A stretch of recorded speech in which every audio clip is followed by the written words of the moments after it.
কেমন আছেন বন্ধুরা? আশা করি আপনারা সবাই খুব ভালো আছেন। আমার ছোট্ট চ্যানেলের আরেকটি নতুন রেসিপিতে আপনাদের সবাইকে অনেক অনেক অনেক স্বাগত জানাই বন্ধুরা। আজকে আমি আপনাদের সঙ্গে শেয়ার করব নিরামিষ দই পটল। এর আগে আমি আমার চ্যানেলে অনেক রকম পটলের রেসিপি আপনাদের সঙ্গে শেয়ার করেছি। আজকেই প্রথম নিরামিষ দই পটল রেসিপি আপনাদের সঙ্গে শেয়ার করব। আর এই নিরামিষ দই পটলটা বন্ধুরা ভাত তো আছে রুটি, পরোটা বা পোলাওর সঙ্গে আপনারা সার্ভ করতে পারেন। তো চলুন বন্ধুরা রেসিপিটা শুরু করা যাক। আর আপনারা প্রথম থেকে শেষ পর্যন্ত ভিডিওটা দেখবেন বন্ধুরা। যদি ভালো লাগে প্লিজ কষ্ট করে একটু শেয়ার করে দিবেন।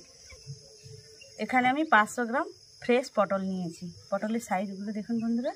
এই প্রথমে পটলের আমি খোসা ছাড়িয়ে নেব।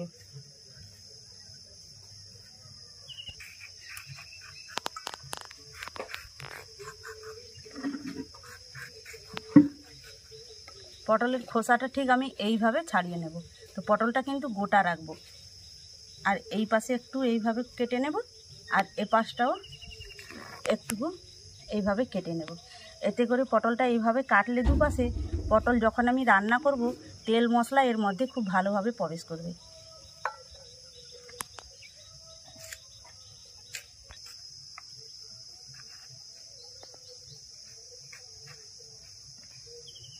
সবগুলো পটলের খোসা ছাড়ানো হয়ে গেছে। এবার পটলটা ভালো করে আমি ধুয়ে নেব।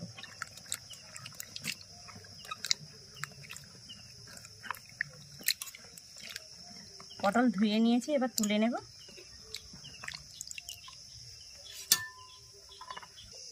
এবার পটলের মধ্যে দিয়ে দেব লবণ, অল্প একটু হলুদ গুঁড়ো, ম্যারিনেট করে নেব।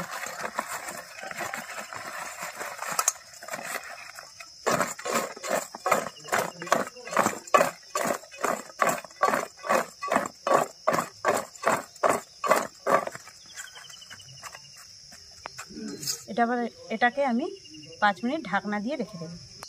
এবার আমি এই বাটিতে আমুলের টক দই নিয়েছি। দেখুন এই বাটিতে 1 কাপ পরিমাণ দিয়ে দেব। 500 গ্রাম পটলের জন্য 1 কাপ পরিমাণ আমি টক দই নিয়েছি। টক দইয়ের মধ্যে দিয়ে দেব ছোট চামচের 1 চামচ চিনি,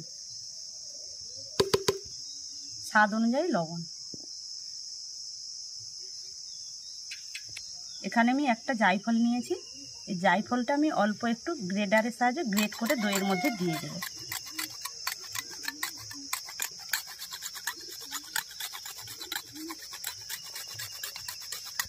কতটা পরিমাণ দিয়েছি আপনারাও দেখুন, একদম অল্প পরিমাণ দিয়েছি। আর জায়ফলটা দইয়ের মধ্যে দিলে দইয়ের ফ্লেভারটা অনেক মাত্রায় বাড়িয়ে দেয়। এবার ভালো করে ফেটিয়ে নেব।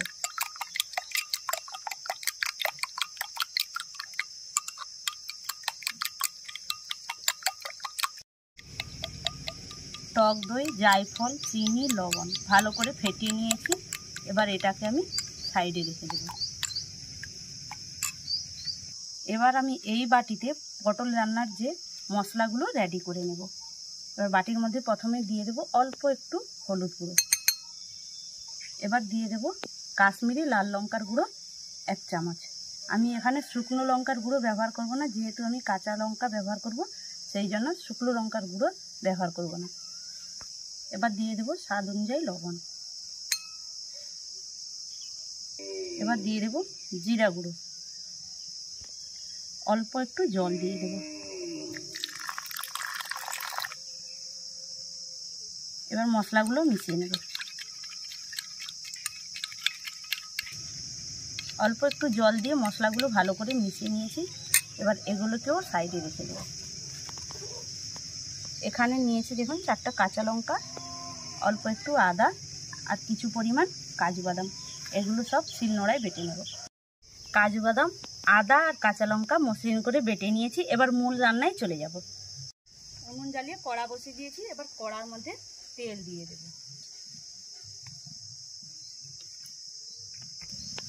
তেল গরম হয়ে গেছে। এবার ম্যারিনেট করে রাখা পটল তেলের উপরে দিয়ে দেব।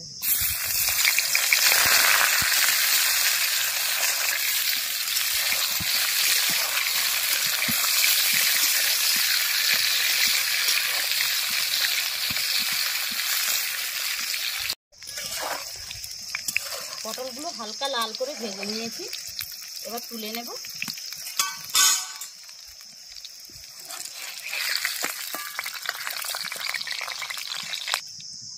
আর একটু তেল দিয়ে দেব।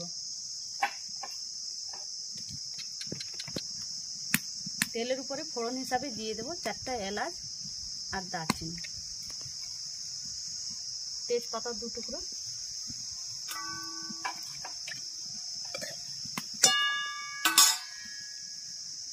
এবার দিয়ে দেব জলে মিশিয়ে রাখা মশলা।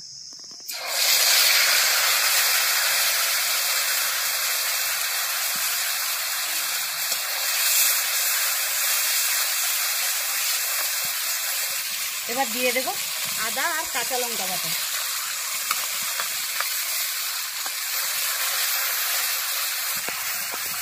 এবার দিয়ে দেব কাজু বাদাম বাটা।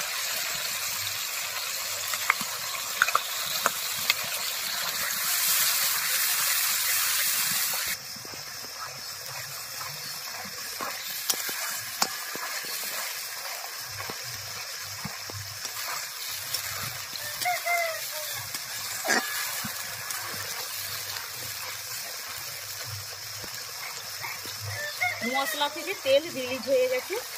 এবার ভেজে রাখা পটলগুলো দিয়ে দেব।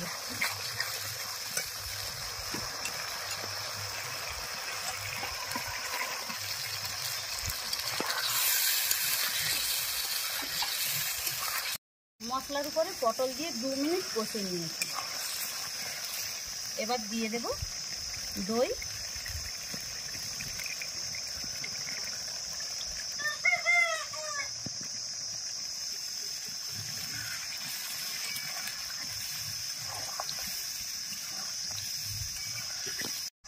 দই দিয়ে চুলার আঁচটা একদম আমি অল্প রেখেছি, দিয়ে আরও 2 মিনিট কষে নিয়েছি। এবার আমি দিয়ে দেব অল্প পরিমাণে জল, একদম অল্প পরিমাণে দেব, আর জল দেব না।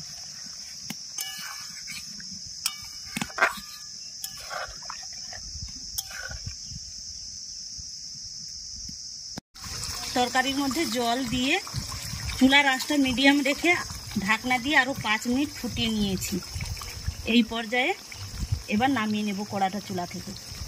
তরকারি ঠান্ডা করে একটা গামলার মধ্যে ঢেলে আপনাদের সার্ভ করে দেখালাম। দেখুন তরকারিটা কত সুন্দর হয়েছে।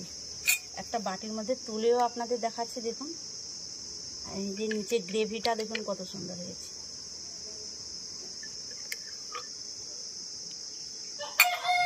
কেটেও দেখাচ্ছি আপনাদের। দেখুন পটলটাও কত সুন্দর সেদ্ধ হয়ে গেছে, ভেতরটা দেখুন কত সুন্দর হয়েছে। আর এই তরকারি বন্ধুরা ভাত, রুটি, পরোটা বা পোলাওর সঙ্গে এই তরকারি থাকলে অন্য কোনো তরকারি দরকার হবে না।